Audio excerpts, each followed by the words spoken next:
ઓછું ભણે તે કામ છોડે, વધુ ભણે તે ગામ છોડે, વિલાયત ભણે તે રામ છોડે, અને જેને સત્ય સમજાય તે સંસાર છોડે.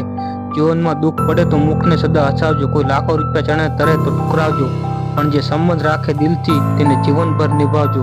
આપણું હિત અને આપણી ખામી બતાવનાર વ્યક્તિ ચૂપ ન થઈ જાય તેનું ખાસ ધ્યાન રાખજો. એક હસતો રમતો સંબંધ અચાનક ચૂપ થઈ જાય તો તેમાં આત્મમંથન ચોક્કસથી કરજો. આવા લોકો ભાગ્યે જ મળતા હોય છે.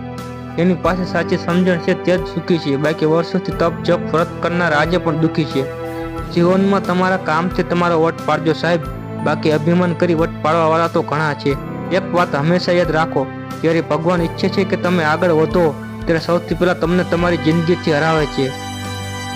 કોઈ તૂટે તો તેને સમજો તો શીખો, કોઈ ઈચ્છે તો તેને મનાતો શીખો સાહેબ.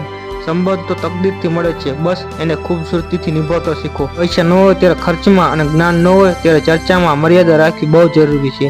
ક્યારેક ક્યારેક શાંતિથી બેસવાનું પણ રાખો. જિંદગી જીવવાની છે, જીતવાની નથી. ખુશ રહેતા શીખો, કારણ કે સુખનો અભાવ આપણા નજરમાં છે, આ દુનિયામાં નહીં. માણસ જીવનમાં ગમે તેટલો મોટો વેપારી બની જાય, પરંતુ પોતાની તકલીફ કોઈને વેચી નથી શકતો અને બીજાની શાંતિ કોઈ દિવસ ખરીદી નથી શકતો. જિંદગીમાં ક્યારેય પણ એટલું બધું કોમ્પ્રોમાઇઝ ન કરી લેવું કે લોકો એ જ ભૂલી જાય કે તમે માણસ છો. ગુસ્સો આવે ત્યારે પોતાને રોકતા શીખો, ભૂલ થઈ જાય તો નમતા શીખો. સંબંધ ક્યારેય પોતાની રીતે નથી તૂટતા, તમારો અહંકાર, અજ્ઞાન અને ખોટા વર્તનને કારણે જ તૂટતા હોય છે.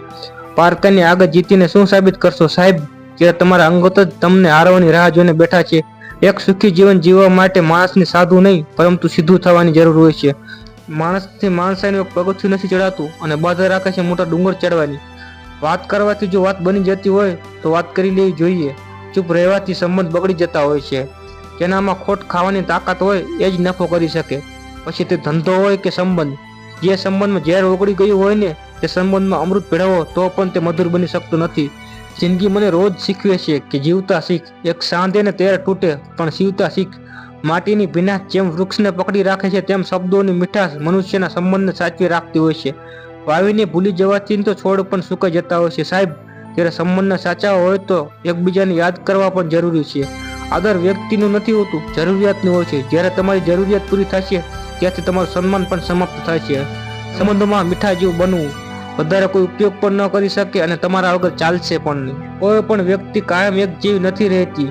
સમય, સંજોગ અને લોકો તેને બદલવા માટે મજબૂર કરી નાખે છે. જીવનમાં કોણ આવ્યું ને કોણ ગયું એના કરતાં કોણ હજી પણ સાથે છે એ વધારે મહત્વનું છે.